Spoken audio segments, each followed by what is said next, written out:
Hello guys, আবার একটা ছোট্ট ভিডিও নিয়ে তোমাদের কাছে চলে এলাম। তো আমাদের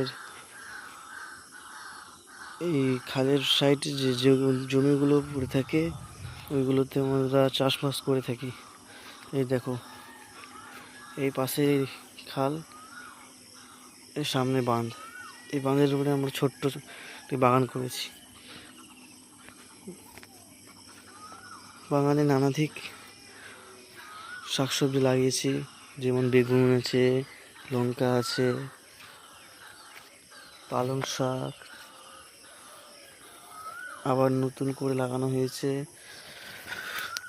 লঙ্কা গাছ।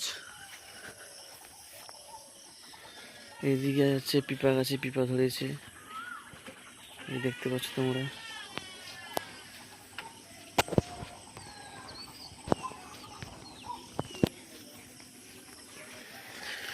এখানে এই গাছগুলোকে কি বলে তোমরা যদি জেনে থাকো বলে দিও।